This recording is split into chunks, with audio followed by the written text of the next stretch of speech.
In 1978, Salem still glimmered through the Halloween night, but on the edge of town, the Grayson pumpkin field lay in complete darkness, as if the world had forgotten it. Locals whispered that the soil there was once fed with blood, and if it wasn't fed, the harvest would die. On the night of October 31st, 3 men went out into the field and vanished, leaving only tire tracks that ended among hollowed pumpkins. Since then, every Halloween, the pumpkins keep growing, pulsing faintly through the fog, as though they're breathing, waiting for someone to return and feed the earth once more. October in Salem always carried a strange kind of beauty, the kind that both enchanted and unsettled. The maple leaves burned crimson, old cobblestone streets wound through the town, and dark wooden houses still hung their glowing jack-o'-lanterns from the porches. No one in Salem ever forgot its past, the trials, the fires, the 17 who were burned for witchcraft. The land seemed to breathe still, and every cold gust carried the faint exhale of restless souls. Jacob Grayson stood in the middle of his father's field, staring at the hundreds of full, round pumpkins gleaming under the moonlight. The soil there was black as coal, damp and heavy with the scent of rusted iron. People in Salem liked to say the Grayson farm was blessed, but the older folks whispered otherwise, that the earth was kept alive by something other than water and fertilizer. No one said it aloud. No one dared ask. For generations, the harvest had never failed. The Graysons had lived on the outskirts of Salem for over a century, tilling the same ground Jacob's great-grandfather once plowed. It was said that during the drought years, Elias Grayson, Jacob's father, buried something deep in the soil, and after that, the earth turned fertile again. Elias never denied it. He only said, "The land needs to be fed, same as we do." When he died, Jacob took over the farm, but he never spoke of those stories again. Every Halloween, while the townsfolk celebrated, dressing up, lighting lanterns, parading straw witches through the streets, the Graysons stayed behind. They never joined the festival. That night was for harvesting the last of the pumpkins. Some said it was tradition, others called it an offering. A few daring children who crept close to the old wooden fence claimed they heard murmurs rising from the ground, voices whispering someone's name. This year, Jacob could feel something different. The fog was thicker than usual, draping the field like a heavy blanket. Each step sank deep, as though the soil tried to hold him in place. The pumpkins looked larger, their skins glossy and strangely warm to the touch. When he rested his hand on one, it quivered, or perhaps it was only the wind. From afar came the faint echo of laughter, music from the town's festival. But here, surrounded by silence and the scent of living earth, Jacob knew Halloween was never the same. For the Graysons, it wasn't a night of masks. It was the night the earth opened its mouth. And this year, he was the only one left to feed it. One down. The Grayson field stretched all the way to the edge of the forest, where the bare trees tangled together like the ribs of some long-dead beast. From above, the black soil stood out against the withered golden fields surrounding it, a wound that never healed. The air there was thick and damp, heavy with rot, seeping into the skin, into the clothes, and into the dreams of anyone who lingered too long. People in Salem called it the mouth of the earth. Everything planted there grew fast and full, yet every so often, someone simply vanished. Sheriff Doyle, who had served the town for over 30 years, still remembered the disappearances from the year before. 3 hired men from Boston, strong, hard-working, sober, had started speaking of strange sounds in the night. like a heartbeat echoing deep beneath the ground. When Doyle came to investigate, he found nothing but deep claw marks in the mud and a metallic tang that clung to the air. He had thought of forcing Jacob to abandon the farm, but when he met the man's cold, stone-like stare, Doyle turned away in silence. Martha, Jacob's wife, was different. She rarely left the old wooden house, living among the smell of candles, ashes, and yellowed family photographs. At night, she would hear the ground shifting outside the window, soft murmurs without shape or meaning. Once, she dared to walk out into the field and press her hand to the soil. It was warm, pulsing faintly, like a vein under skin. From that night on, she never stepped outside again. Jacob worked the land the way his father had. Each morning he walked the rows of pumpkins, pressing his hands into the dirt, feeling its moisture, its strange vitality. But sometimes, when he dug deeper, he unearthed things that shouldn't have been there. A scrap of cloth, a button, a tooth. He buried them again without a word. In his mind, his father's warning still echoed. If the land isn't fed, it feeds on the one who tends it. The townsfolk whispered that the Grayson pumpkins were unnatural, their flesh dense and dark red, their seeds black as ash. Some had tried to plant them elsewhere, but none ever sprouted. It was as if only that soil knew how to keep them alive. Each evening, as the fog began to roll in, the field would disappear beneath a heavy veil of mist, as though it were breathing. Martha swore she saw shapes moving between the rows, bent figures gliding low to the ground. Jacob never answered, only kept his head down and worked. But deep inside, he knew the whispers were not lies. Ever since his father's death, the field had never rested. It was hungry, and Halloween was drawing near.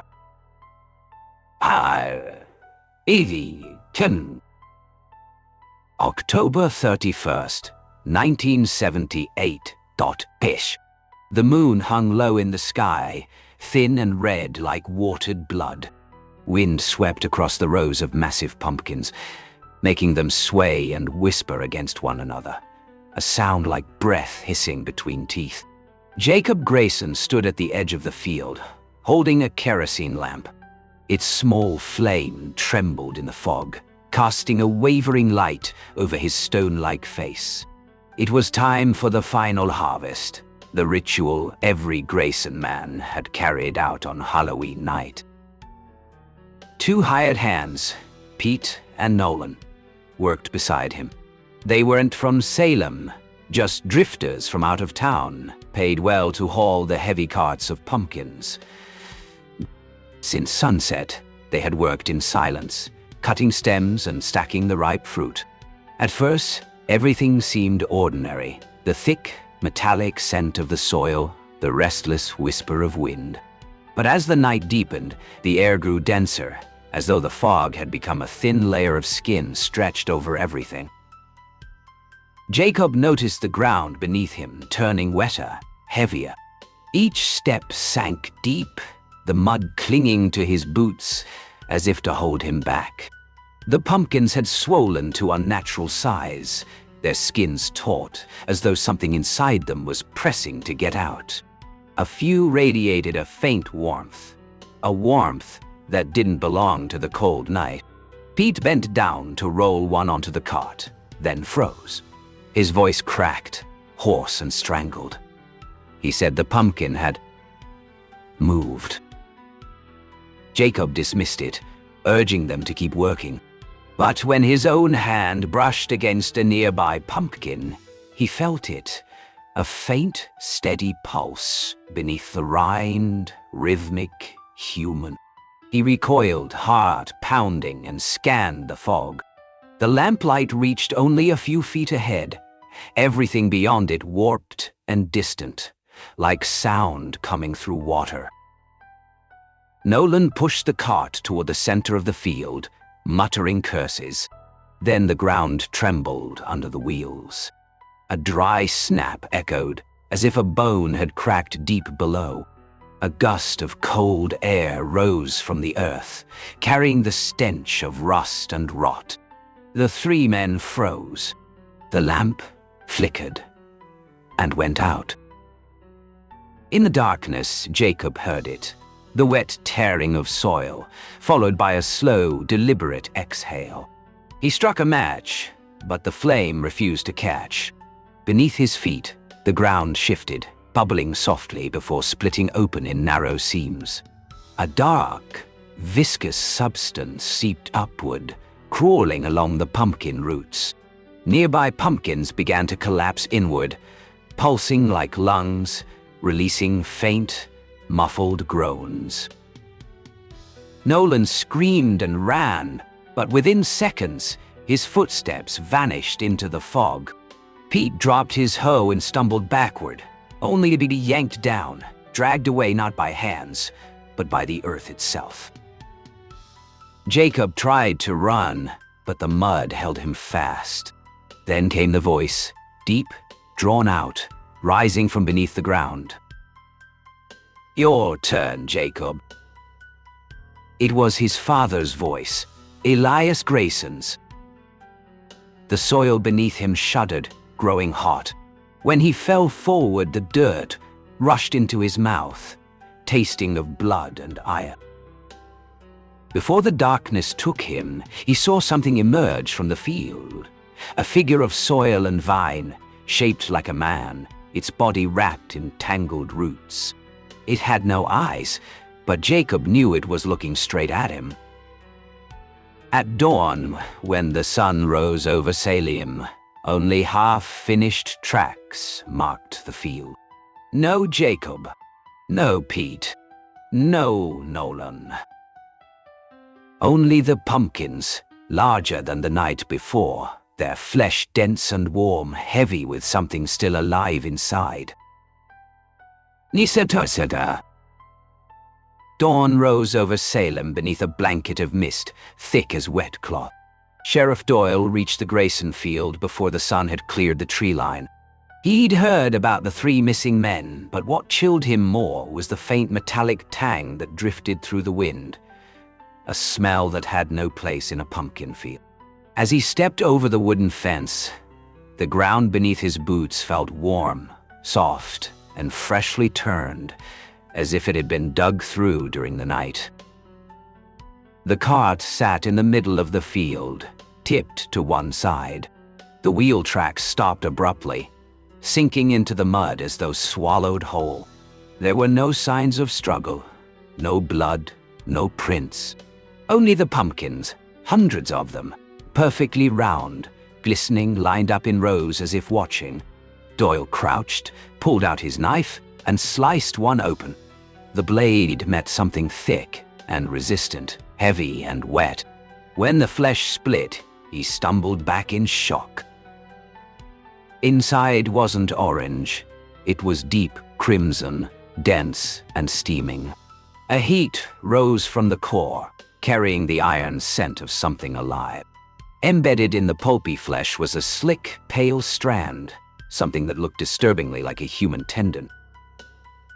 The field was utterly still. Doyle backed away and called for reinforcements. But by the time they returned, the pumpkins had deflated. Their skins had collapsed inward, their insides dried to husks within hours, as if whatever had been inside had left. With no evidence, no bodies, and no clear cause, the case was closed as unexplained disappearance. Salem fell silent again, leaving only whispers in taverns that the Grayson land had taken its fill for the year. Martha Grayson did not fall silent. After that night, she barely moved from her window, her eyes sunken, her hands trembling. She said Jacob called her name every night, his voice rising faintly from beneath the field. Once, she wandered outside barefoot through the fog, her nightgown dragging through the mud. By morning, neighbors found her sitting motionless at the field's edge, her dress streaked with soil, clutching a small pumpkin to her chest. She said it was warm. She said it was breathing. They sent her to the state asylum, where she lived 2 more years before dying quietly in her sleep. But the Grayson field did not die with her. Each autumn, without seed or plow, pumpkins continued to grow. Fast, full, impossibly perfect, as though tended by invisible hands. A group of film students once visited, hoping to document haunted soil. They claimed that whenever they placed a microphone near the ground, their recorder picked up a faint, steady rhythm, like a heartbeat. When they cut open one of the pumpkins, they found something hard inside, a small, polished fragment of bone. They ran, abandoning their camera among the vines. The recovered footage showed only the final moments, grass swaying, a sharp inhale, then silence. Years passed, and the field became forbidden ground. Salem's children told ghost stories of the pumpkins that breathe. The adults avoided the subject, though they admitted that on foggy nights, a low murmuring still drifted from that direction, like prayers whispered from beneath the earth. And though no one tended the soil, the pumpkins kept returning every October 31st. Big, round, their flesh dark as blood, and sometimes, if one looked closely enough, something inside them seemed to move. Kari. 40 years had passed since that Halloween night in 1978. Salem had changed. The old houses were freshly painted. Souvenir shops lined the streets year-round, and tourists came to hear tales of witches and hauntings. But on the northern edge of town, where the old cobblestone road led toward the Grayson field, time seemed to have stopped. No one had set foot there in decades. Weeds swallowed the fences, and yet every autumn the pumpkins still grew, thick and heavy, though no one had planted a single seed. One month, though no one had planted a single seed. Sam Grayson, grandson of Jacob, returned to Salem in the Halloween season of 2018. He was the last of the Grayson name, raised in California and knowing almost nothing about the land of his ancestors. When the lawyer sent notice of his inheritance, the old farm, Sam decided to visit once before selling it off. He didn't believe in local legends. To him, they were only the superstitions of a small town clinging to its ghost stories. The wooden house still stood, leaning at the field's edge, its roof half collapsed, but its windows still facing the soil. Inside, dust lay thick as ash. The air reeked of rotten cinders. Sam pushed open the door, the floorboards creaking beneath his feet, each step echoing like a memory from the past. On the table, beneath a thin layer of dust, lay an old photograph. Jacob standing in the middle of the field, enormous pumpkins behind him. Crawled beneath it, in a trembling hand, were the words, "The earth eats every season." By dusk, Sam walked out to the field. The soil was still black and damp, the pumpkins grown in tight clusters, larger than any he had ever seen. Curious, he knelt and cut one open, planning to take a photo to show his friends. But when the knife sliced through, the inside burst open, warm, thick, and red, like fresh blood. Among the glistening black seeds, something jutted up, a human hand, shriveled and stiff, its fingernails still intact. Sam staggered back, his heart hammering. From deep within the earth came a low, drawn-out moan, the sound of something waking. The ground began to tremble, dust rising into a dim, choking mist. Sam fell to his knees, his hands sinking into the mud. Through the shrieking wind, a voice whispered, rough and far away, calling his name. Sam, the earth is still hungry. The next morning, Sheriff Doyle, now old, his hair completely white, drove past the field while the fog still clung to the ground. He stopped, seeing a set of fresh tire tracks ending in the middle of the pumpkins, exactly as it had 40 years before. There was no sign of Sam. Only the massive pumpkins remained, their hollow insides faintly pulsing with each breath of wind, as though alive. As the sheriff turned to leave, one pumpkin near the fence cracked open.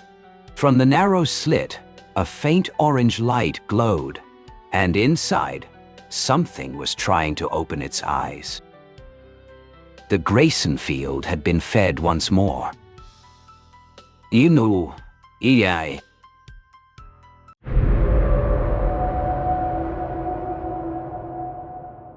In New Jersey, on a street long abandoned, there stood an apartment building, towering like a monument to a forgotten time. Broken windows, rusted balconies, and stained gray walls made the place look more like a giant tomb than a home for the living. Locals had long grown used to avoiding it. For decades, stories had circulated. Anyone who moved into apartment 9B vanished without a trace. Every night, when the city grew silent, a single window on the 9th floor still glowed with light. It seemed as if someone lived there, or worse, that something had never left. Whispers drifted through the cold night air, like the sighs of a past that refused to be buried.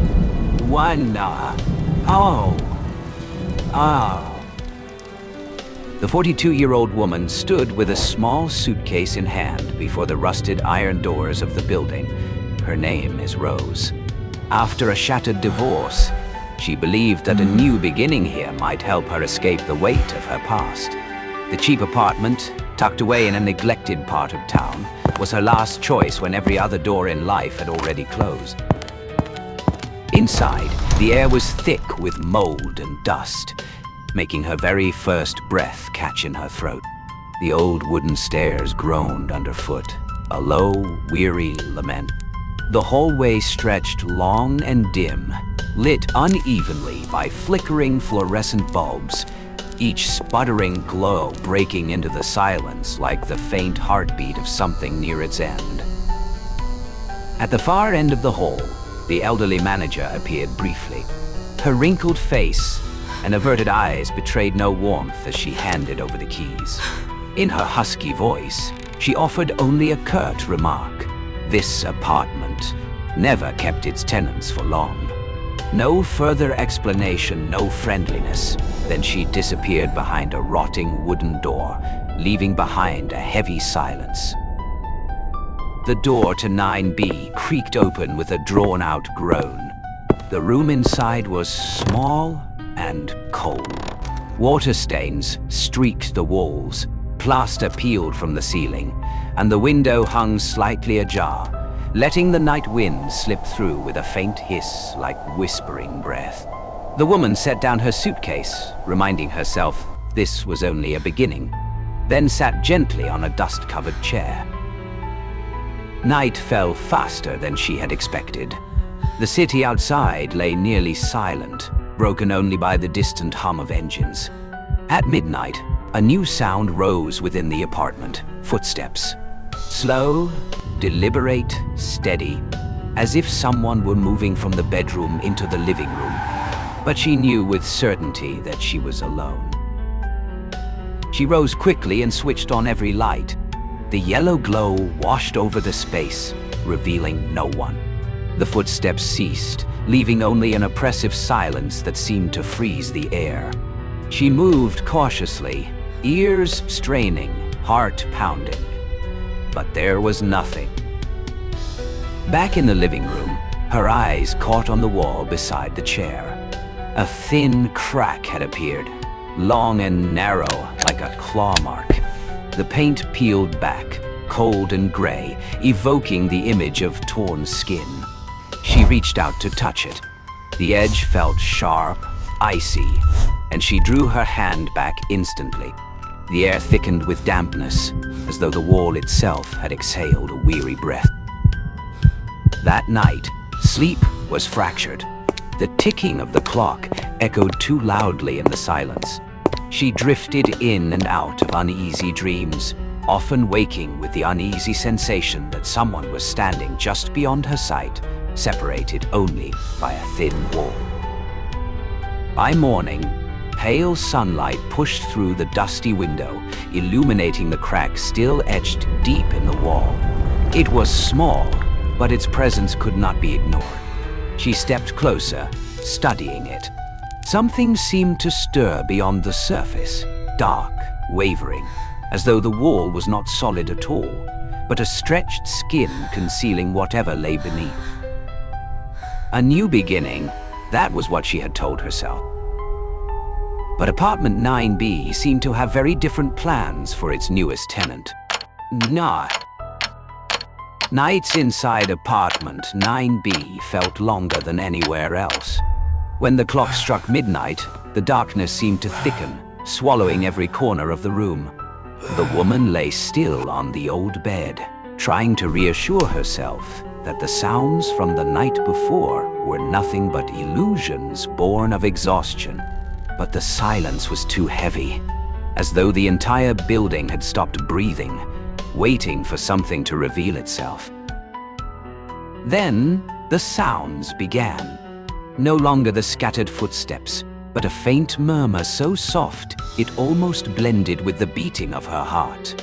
At first, it resembled the wind slipping through a crack in the door. But the longer she listened, the clearer it became that there was rhythm in it. Fragmented whispers, vague as echoes from someone else's dream. The sound didn't come from outside, but from deep within the wall across from her bed. She sat upright, eyes fixed on the cold surface. The small crack from the previous night now seemed longer, branching into fine lines like a dark network of veins. The murmur repeated itself, sometimes near, sometimes distant, at times as if right by her ear. She couldn't make out the words, yet she felt with certainty that they were pleas for help, strained, desperate. The tension kept her from sleep. In the flickering light of the bedside lamp, she opened her notebook and began to write down what she heard. At first, only messy notes. Male voice, low, fragmented, then female voice, sobbing, like begging. At times, the sounds rose into shrill pitches, like a child lost in the dark. Night after night, the notebook filled with senseless but haunting lines. Each time she reread them, it felt as though she was touching fragments of lives trapped within the wall, those who had once lived here, now reduced to ceaseless echoes. One afternoon, as she went downstairs, the old landlady appeared again, slow, silent. Her eyes avoided hers, her lips pressed tightly when the woman tried to mention the sounds in the wall. For a brief moment, the landlady's face tensed, then froze into cold indifference. Without a word of explanation, she turned away, leaving behind the empty hallway and the flicker of a buzzing light bulb. That avoidance was confirmation enough. There was something here best left unspoken. When she returned to her apartment, the wall had changed visibly. The cracks stretched into jagged lines, swelling into rough patches, its colors sickly, like something festering beneath a thin layer of skin. At times, when outside light shone through, the surface seemed to ripple, rising and falling as if it were breathing. She no longer knew what was real and what was exhaustion-induced hallucination. The voices were no longer fragmented whispers.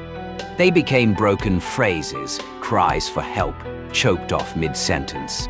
One night, as she scribbled notes, the sound erupted into a scream not only heard in her ears, but vibrating through her bones, shaking her to her knees.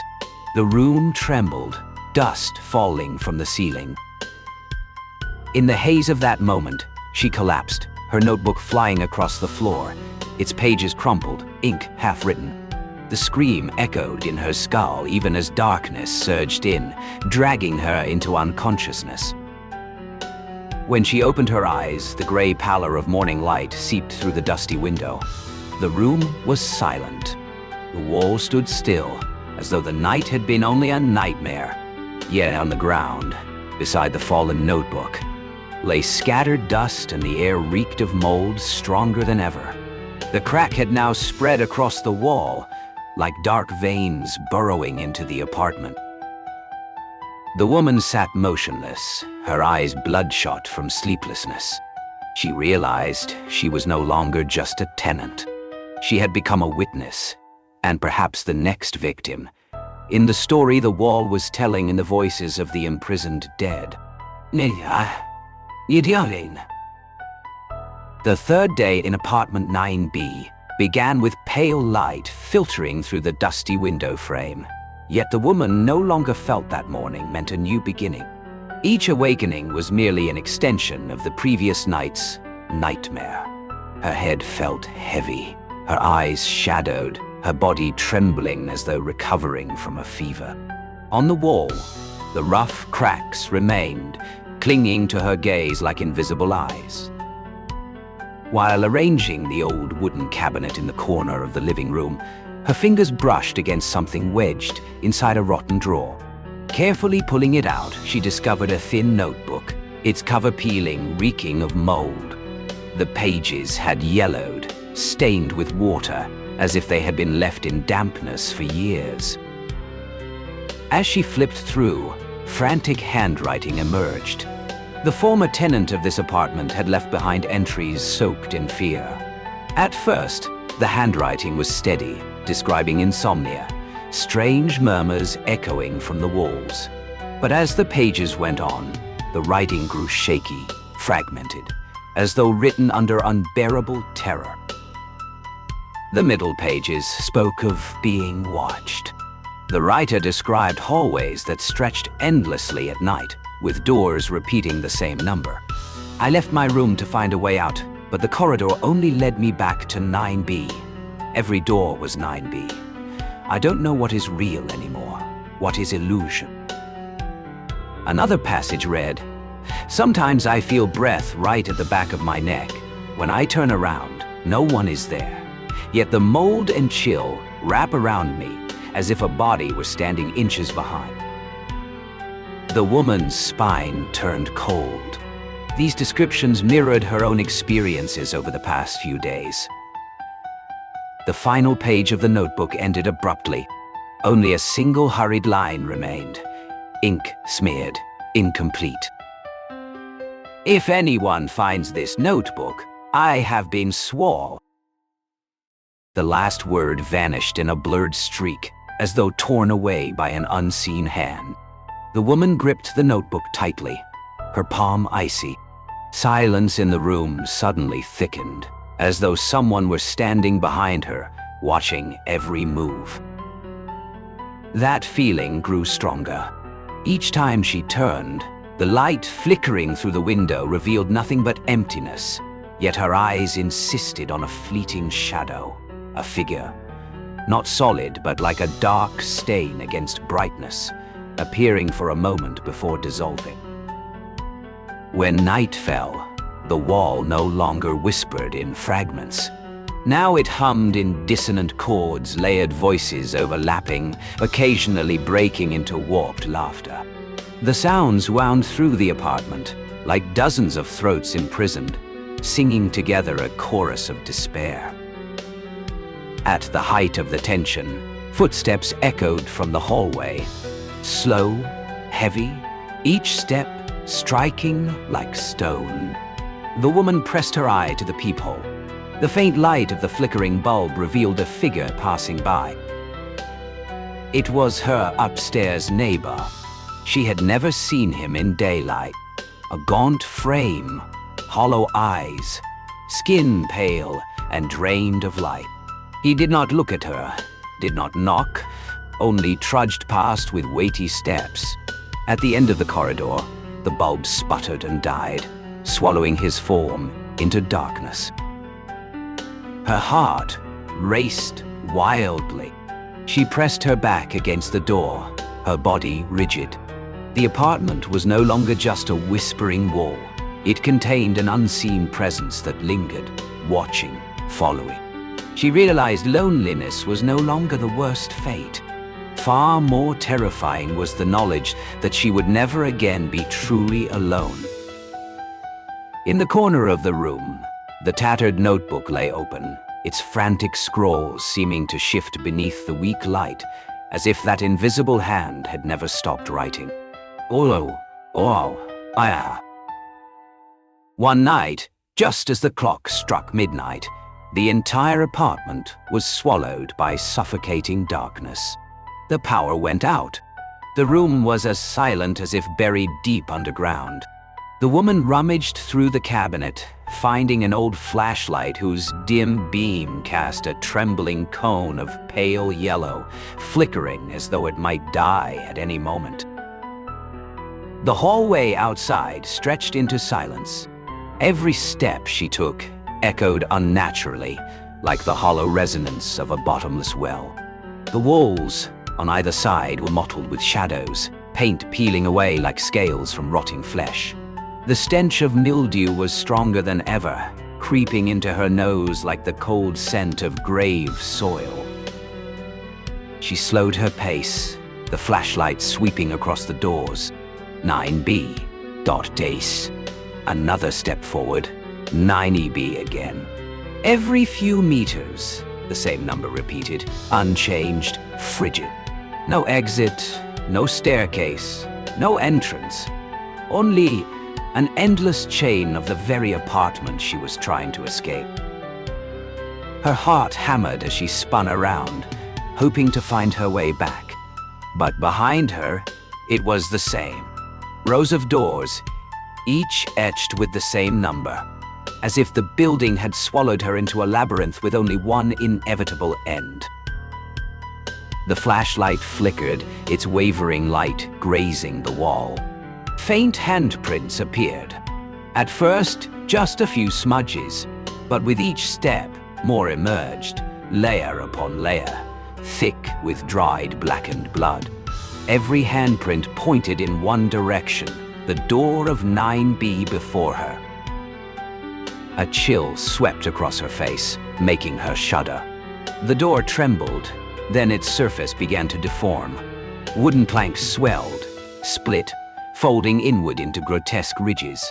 From its cracks, a dark void gaped wide, curling like jagged teeth. The door to 9B was no longer a door. It had become a vast open mouth, waiting. She stumbled backward, trembling hands clutching the flashlight. But its frail light could not hold back the darkness bleeding from the cracks in the wall. The fractures spread, weaving into a tangled web, flowing like veins of black, swelling, pulsating, groaning. Each crack opened like a tiny mouth, whispering in hundreds of voices at once. The hallway filled with sound, chaotic, overlapping. Cries, wails, hoarse laughter. Together they formed a grotesque chorus, a requiem of those devoured. Her ears rang, breath caught in her chest. She wanted to run, but her legs felt fused to the icy floor. The flashlight dimmed. In its final flicker, she saw the wall opposite, countless faces pushing through the cracks. Twisted incomplete, eyes hollow, mouths gaping in screams. Some were mere shadows, others detailed enough to show split lips, jagged teeth, all pressed together, surging toward her. The woman let out a soundless scream. She turned to flee, but the corridor stretched on forever, no end in sight. Every step brought more doors, marked 9B, more fissures, more faces. Her lungs tightened, her heart threatened to burst. Then, behind her, a sound erupted. The warped door of 9B yawned wide into a black abyss. The entire hallway quaked, the cracks in the walls opening all at once, gasping like the lungs of a monstrous beast. A violent wind dragged her backward, pulling her off balance. She fell, fingernails clawing at the tiles, but the floor crumbled under the invisible force.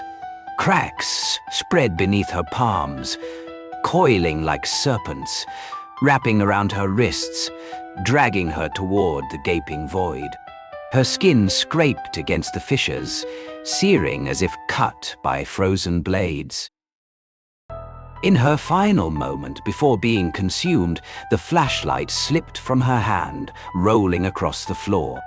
Its beam spun wildly, flashing against the wall smeared with bloody handprints. Amid the chaos, fresh words appeared, scrawled in crimson. "No way out. 9B forever." Her final scream was swallowed as darkness engulfed her body. The corridor fell silent again. The cracks sealed. The door of 9B shrank back into its withered form. Only the dying flashlight remained, its light flickering faintly, like the last breath of something still alive. Isso. The woman's body crashed onto the living room floor like a discarded object. Everything around her was drowned in pitch-black darkness, broken only by the frantic pounding of her heartbeat echoing in her skull. When she opened her eyes, she realized she was back inside apartment 9B, but it was no longer intact. On the walls, fissures swelled grotesquely, gaping like infected wounds. They spread across every surface, crawling up to the ceiling, coiling around the floor, forming a tangled web of black veins. Each crack pulsed, rising and falling like lungs breathing. The murmurs were no longer muffled. They had become a full chorus of voices from those who had once lived here. Dozens, hundreds of voices overlapping, pleading, shrieking, laughing in rasping tones. The woman tried to rise, but the instant her hand brushed the wall, it stuck fast. The surface, once icy cold, turned soft and clammy, clinging to her flesh. She yanked hard, nails splintering, blood bursting from her fingertips, but she could not break free. The cracks widened, swallowing her joint by joint, strip by strip of skin. Her body quaked violently, her scream smothered in her throat. The skin on her arm dissolved, melting into the wall like hot wax. Vines stretched out from her flesh, branching into the growing lattice across the surface. She realized in horror she was becoming part of the apartment itself. A new layer of skin. A new voice in the eternal chorus. At the end of the hallway, the old landlady stood in silence, her dull eyes fixed upon the scene. Her silhouette was faint, as though she had witnessed this countless times before. She did not intervene nor utter a word. Her withered face bore only cold acceptance, as if this was simply the natural law of this apartment. When the assimilation reached her face, the woman sank fully into the dense blackness. Her voice shattered into fragments, blending with the hundreds of others. There was no individuality left, only a ceaseless harmony of trapped souls. She understood now. This was the fate of all who had once believed they could start anew inside 9B. Then silence reclaimed the space. The wall sealed over, smooth as though it had never opened. The apartment fell quiet again, blanketed in its heavy, moldy stench. Out in the corridor, the landlady quietly hung a fresh wooden sign upon the door, for rent. The next night, from afar, a window on the 9th floor lit up once more. How?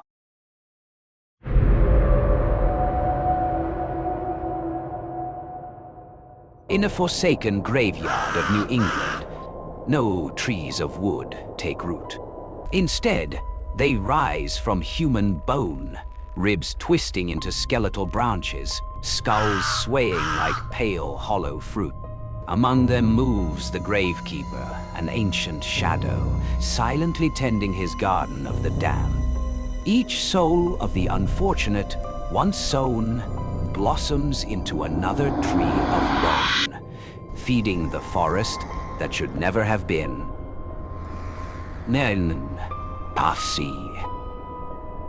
The fog of New England clung to the earth like a burial shroud, veiling the narrow path that wound up the hill where the old cemetery lay. Michael Hale, a man in his 40s, walked slowly, one hand gripping a weathered leather notebook. An archaeologist by trade, he had little patience for folklore. To him, this graveyard was nothing more than a forgotten relic of the 17th century. Before arriving, Michael had heard the villagers' strange warnings. They told him never to set foot on the hill after sunset. They whispered of pale figures gliding through the mist, of groans rising from beneath the earth, of trees that grew not from wood but from bone. He had laughed, dismissing their words as superstition woven from fear.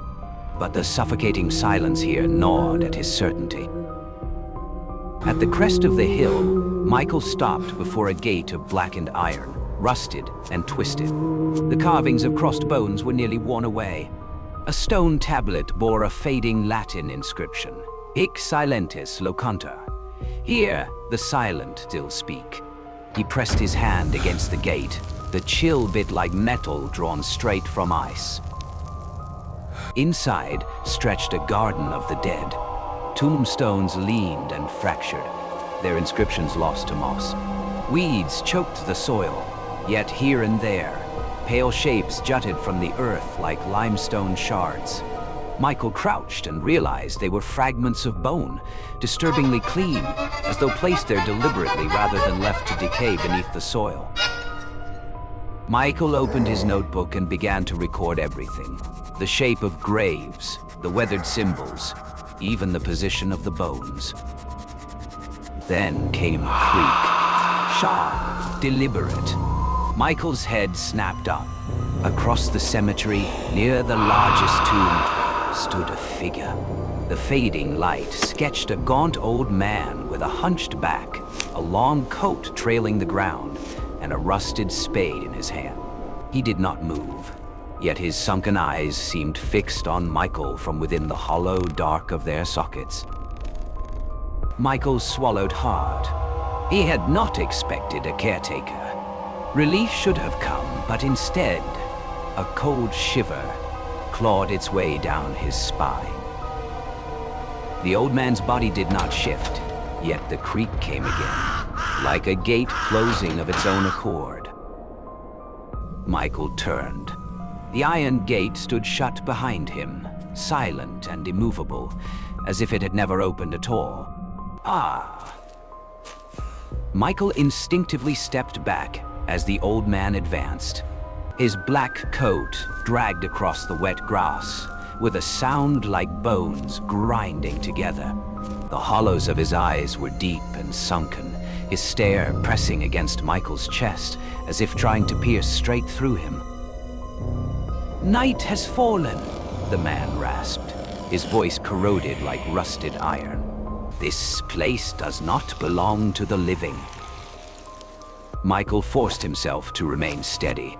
He raised the worn leather notebook, his tone firm. "I'm an archaeologist. I'm here only to survey these old graves. I'll cause no trouble." A crooked smile bent the old man's face. "Survey?" he echoed, tapping the head of his spade against the ground 3 times. The sound reverberated hollow and strange, not the thud of solid earth, but the echo of a void beneath. This soil does not hold history. It feeds. A chill ran through Michael, but pride in his profession pushed him forward. "If you are the caretaker, then surely you understand the archaeological value of this place. Some of these stones date back to the 17th century, perhaps even earlier." The old man bowed his head, his trembling hand stroking the shaft of the spade. "My name is Elias. I have tended this ground longer than anyone remembers. Those stones tell you nothing. What truly lives here does not rest above the earth." The wind stirred, carrying a rustling like countless hands scratching beneath the soil. Michael froze, his heart hammering. Through the grass, he glimpsed pale shapes, finger bones, writhing upward, retreating just as quickly. He blinked, and they were gone. Only the grass swayed. Elias watched him still, his lips moving as though in prayer. "You should not remain past dark. After sunset, the soil hungers." Michael drew a sharp breath, etching the words into memory, though his rational mind refused surrender. "I need only one night of study. Tomorrow morning, if you wish, I'll be gone." Elias regarded him in silence, then let out a low, broken laugh that cracked like brittle bone. "One night, more than enough for the earth to notice you." He turned and shuffled deeper among the graves, his shadow dissolving into the leaning stones. Michael thought to call after him, but his throat tightened, no sound emerging. The headstones around him seemed to lean closer, their shadows tangling together like skeletal arms reaching outward. By the time the last light drained from the sky, Michael stood alone, the leather notebook open in his shaking hands. In the suffocating dark, only the scratch of his pen on paper could be heard. Yet beneath the damp soil, another sound stirred, an endless rasping, as though hundreds of skeletons breathed in rhythm with him. More. Night fell over New England as swiftly as if some unseen hand had snuffed out a vast lantern in the sky. The cemetery drowned beneath a heavy curtain of darkness, lit only by a pale crescent moon, its glow spilling across the crooked stones. Michael stood frozen, pen halted above the page. A strange silence pressed down. No insects, no owls, only the restless wind spiraling through ancient crypts. Then the sound returned. At first it was no more than the patter of pebbles, but it grew, grinding, splintering, the brittle crack of something breaking far beneath the soil. Michael staggered back, eyes locked on the grass at his feet. The earth swelled upward, as though something beneath clawed for release. A sharp snap split the night. From the ground, a shard of bone jutted skyward, pale and glistening under the moonlight. Another followed, curved like a branch. Horror clamped Michael's chest as he realized. Ribs. The branches bent and twisted, joints snapping into place, forming the grotesque outline of a tree clawing its way toward the sky. Not one, dozens. All around him, the earth quivered. Skulls burst from the grass like fruit. Hollow eyes turned toward him. The graveyard writhed, birthing bone trees that groaned as they rose, their skeletal limbs grinding together with a sickening chorus. Michael's breath caught as he stumbled back toward the largest tomb. In the weak moonlight, he saw what made it worse. Many of the trees still clung to tatters of clothing, shoelaces, scraps of fabric, even the glint of a wristwatch. These were not relics of centuries past. They were the remains of the missing. The wind howled, carrying with it a sound more dreadful than any gale. The broken murmur of countless voices. Michael strained to listen, heart pounding, and heard them. "Help us! Release us! The earth devours." His legs trembled, but terror chained his eyes to the sight before him. The bone forest climbed higher, trunks weaving into a pale lattice, skulls dangling like rotten fruit, clacking against one another in the cold air. Some rose 10 feet high, their limbs creaking as though eager to embrace him. The cemetery had become a living garden of the damned. Michael turned to flee, but the ground at his back split open too, bone shoots sprouting and snapping shut around him. He was trapped, hemmed in by dozens of reaching trunks. A shudder cut down his spine as one tree nearby bent toward him. Its ribs groaned, splintering as they spread open like fingers ready to seize their prey. The air thickened with the stench of damp earth and the sickly sweetness of rotting flesh. Michael gagged, bile rising in his throat. With a strangled cry, he hurled himself toward the massive tomb at the cemetery's heart. Its stone door hung ajar beneath the moonlight, waiting. He didn't hesitate. He plunged inside and slammed the heavy slab shut behind him. Darkness swallowed him whole. The silence pressed so deep he could hear only the hammering of his own blood. And then, from the depths of the crypt, a whisper unfurled, long and serpentine. "You have entered the garden." Michael stiffened, ice coursing through his veins. In that moment he understood. He was no longer an observer. He was part of the soil now.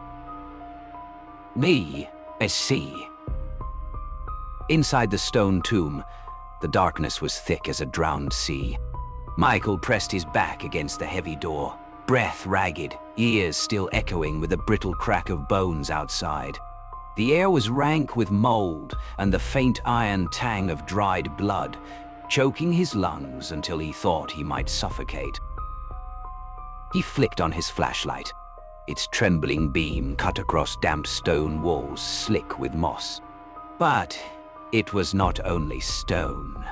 The surface was carved over and over, a mad tapestry of names etched in desperate haste, hundreds of them, clawed in Latin, Old English, and symbols Michael had never seen before. They sprawled like curses left behind by those who vanished. At the tomb's far end stood an altar.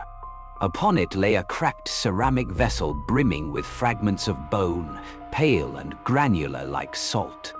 From the floor, black roots wormed upward, coiling around the remains, feeding on them. Michael staggered back, chilled with realization. The earth here did not merely devour, it cultivated. A rasping voice rose from the shadows behind him. "You've seen it now." Michael spun, light quivering across Elias, the gravekeeper, stepping forth from the dark. He still clutched his rusted spade, his coat dragging low, but the beam revealed something worse. His skin was fissured with cracks, in places peeling back to expose the bone beneath. Beneath that wrinkled husk, Elias was little more than another living tree of bone. What are you?" Michael stammered. Elias chuckled, the sound sharp as snapping ribs. "I am only the sour. You saw the garden outside. The soil thirsts for souls. It devours the dead, but without a hand to tend them, they would wither. I feed them.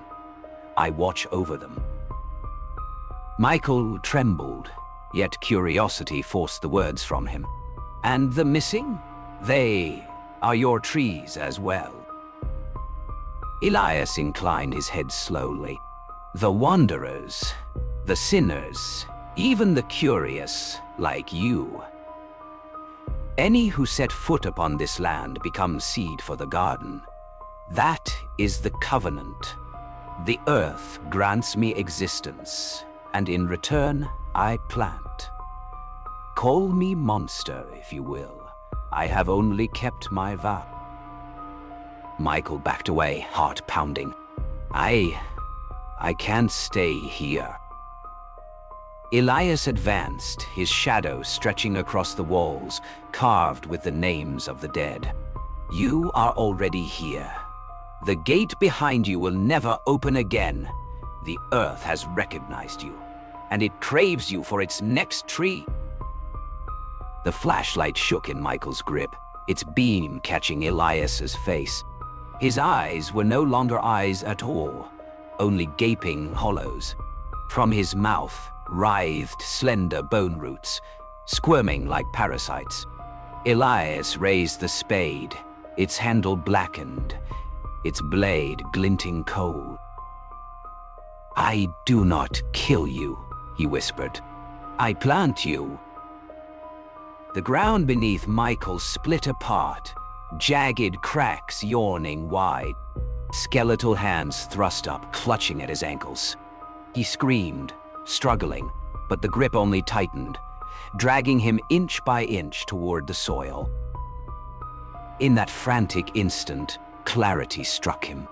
He had only two paths: surrender to the Earth's hunger, or shatter this vile covenant, whatever price it demanded, even if it cost his own life. And Elias stood above him, smiling faintly, the way a farmer smiles as the seed finally sinks into the waiting ground. "Nah. Ingen, umaya." Michael screamed, wrenching at his legs as skeletal hands clamped tighter, dragging him down. The pull tore his skin open, blood spilling into the soil, hungrily swallowed as if poured onto smoldering ash. Despair crushed his chest, suffocating every breath. "No, I don't belong here." He clawed at the stone wall, desperate to resist the Earth's hunger. Elias only watched, hollow eyes sinking deeper into shadow, his voice calm and resonant, like a litany whispered at the end of time. "You belong to the garden the moment you set foot here. Your blood will enrich the soil. Your bones will bloom into new branches. Do not resist. Let the earth claim you." Michael's frantic gaze darted to the altar. The fractured clay urn lay there, brimming with bone dust, its surface tangled in writhing black roots that trembled like starving veins. A thought pierced his panic. If the garden's existence was bound to that vessel, breaking it might sever the pact. With the last of his strength, he lunged, clutching a jagged stone from the tomb wall. The skeletal hands gripped harder, pulling him waist-deep into the ground, but Michael roared, hurling the rock with all his fury at the urn. It shattered with a violent crack. Fragments flew, bone dust burst into the air like a pale storm. From beneath the earth rose a shriek, thousands of voices howling as one, an unholy choir of souls torn free. The skeletal hands around him convulsed, then loosened their grip. Elias's roar split the chamber, his voice breaking for the first time. "You fool! You do not understand what you've done." The tomb quaked. The ceiling split, stones raining down. Michael scrambled free, dragging himself toward the sealed door. His hand pressed against the cold slab, then froze. His fingers were no longer flesh, but bare white bone, the skin shriveled and peeling away. He looked down in horror. His legs, too, were changing, skin splitting open, bones stretching outward like gnarled roots. The price of breaking the covenant was not freedom, but transformation. A seed, stronger, hungrier, was taking root. Elias writhed in the collapsing dark, yet laughter rasped from his withering throat. "Did you think you escaped? No. You have only taken my place." Michael's scream curdled into the cracking of bone. His body bent and warped, limbs driving deep into the soil, veins hardening into root, joints twisting into branches. His mind dimmed, hollowed, until only the hunger remained, spreading, devouring, eternal. By dawn, the graveyard stood silent, cloaked in mist. The bone trees towered motionless, their pale branches gleaming like ivory. At the garden's heart rose a new trunk, its limbs stark white, and from them dangled a broken pen and a blood-stained notebook. The Garden of Bone had claimed another, and it would never cease to grow. Known